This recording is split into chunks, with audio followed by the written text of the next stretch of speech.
Greetings and welcome to this edition of Positronic Hypersonic.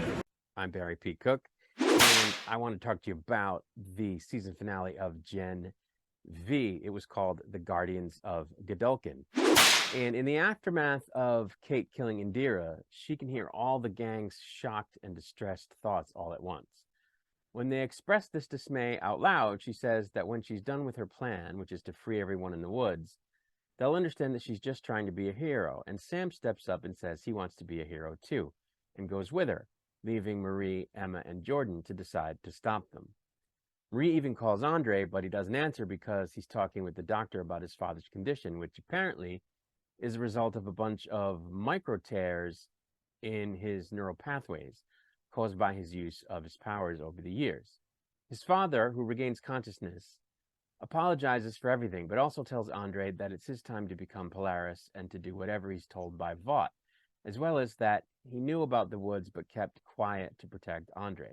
Ashley, meanwhile, holds a meeting with other people from the Vought board to talk about who they can send up to the Seven immediately, so it would act as a distraction from the fact that other things are not going well for the company, and they start debating whether Andre would be the best one to send.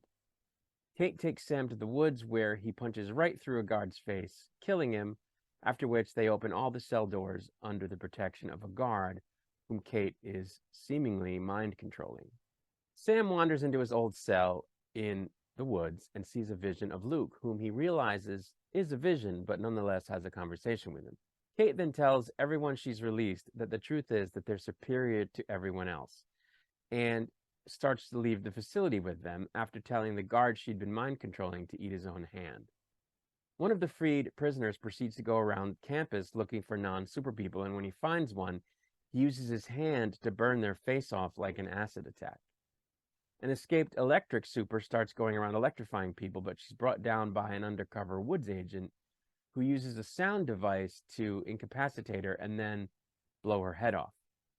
But Kate comes upon him and makes him eat the sound device and explode his own head with it.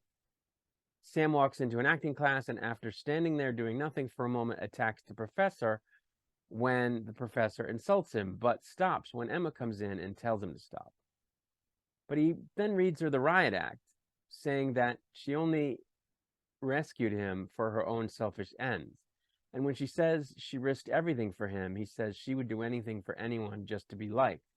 And she's so stressed by this that it actually shrinks her. Kate calls Andre, and when he finally answers, she tells him what she did and that she wants him to come be with her because she loves him. Sam's vision of Luke, which is really himself, tries to tell Sam to stop Kate because what she's doing is not being a hero, as well as that he loves Sam. But Sam doesn't listen because he realizes that it's only himself telling him this, and that he hates himself, so it doesn't matter. And then he accepts Kate's offer of help in the form of a mental glamour. Marie makes it to Indira's office and pushes a panic button that locks things down on campus and sets off a crazy alarm called a sonic whistle that incapacitates all the supes, but only briefly because a sonic super yells and shuts it off by destroying it with his voice. Ashley calls Marie and says she'll get her a visit with her sister if she takes out the rogue super students, but one wonders why they wouldn't just call Homelander and friends. Anyway, Kate puts the whammy on a super so that he'll take down Ashley's helicopter that was on the way to rescue her and the board, but Andre is able to keep it from crashing with his powers. Marie and Andre confront Kate and try to reassure her that they're all on the same side, but Kate orders Maverick to go invisible and attack Marie while Andre goes after Kate. Marie realizes that she can find the invisible Maverick by listening for his blood flow, which makes him visible to her, at which point she smacks him with some kind of object and takes him down. Andre catches up to Kate and makes an appeal to her to work things out together with him, and she says yes before offering her hand to him, but he realizes what she plans on doing if he touches her and doesn't take her hand, at which point Sam shows up and starts attacking Andre, who uses his powers remotely to pick up a nearby fallen cop's electric stick, with which he manages to knock out Sam after a prolonged zap. Marie appeals to Kate one last time, but she doesn't listen, and Marie has to save some people by causing one soup to have a heart attack and by nailing another one with a bunch of blood projectiles in the shape of knives. When Kate almost manages to get her hand on Jordan to put the whammy on him, Marie uses her powers to stop her and accidentally explodes her hand. Just then, fucking Homelander shows up and briefly confronts Marie for attacking her own kind before zapping her with his heat vision, sending her to the hospital with Emma, Jordan, and Andre, who've all been blamed for the massacre, while Sam and Kate were hailed as the heroes. Before the episode ends, we see Butcher show up at the woods, surveying the scene and uttering his favorite expletive in reference to the season's shenanigans and, more specifically, all of the folks involved. So I thought this episode was excellent. You know, this series has been excellent the whole way through. And, you know, it's not the outcome I would have liked, because I don't want Kate to be evil, and I don't want Sam to be evil, and I don't want Sam and Emma to not be together.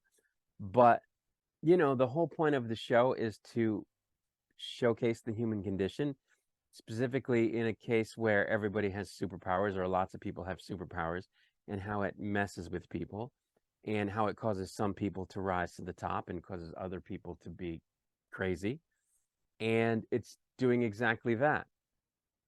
And I think, you know, there is a correlation to real life in that some people do achieve power. Well, not superpowers, but, you know, power of office or the power of having a lot of money. And, you know, they do both good and bad things with it. And so this is showcasing that, as The Boys does. But I found the quality of this show to be better because, again, the whole time until the end, they were all sort of, like I say, trying to do the right thing and to all be good people. In fact, Marie says in this episode, when she's appealing to Kate, you know what? I don't even want to be a hero anymore. I just want to be a good person. And, you know, I think that's what they all want, in addition to a little peace and a little happiness. And the contrast there to The Boys is that, you know, like I say, you have Homelander, who's not a good person. He's a maniac. And while none of the other characters are maniacs, they're not concerned so much anymore about, hey, I just want to be a good person, or I want to be a hero and save people.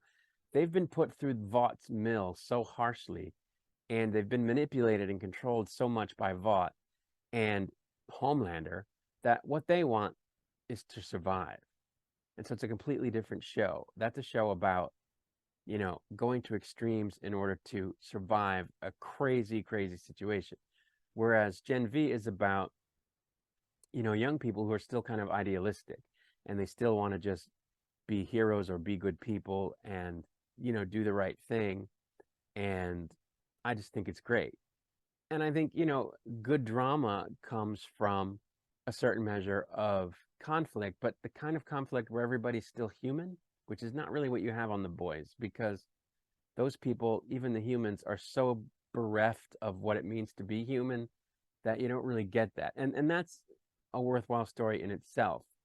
But I think what's going to come from this is, you know, they're going to have to choose whether or not to kill Kate eventually if she doesn't come around.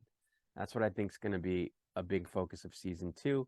And I think there's going to be a certain amount of sadness in that if she doesn't turn around and they indeed have to kill her. And I think what she's doing is at some point going to torment even her. But I don't think it's going to be enough to turn her around. I think they're going to have to kill her. But maybe not. We've got season 2 to see what happens there.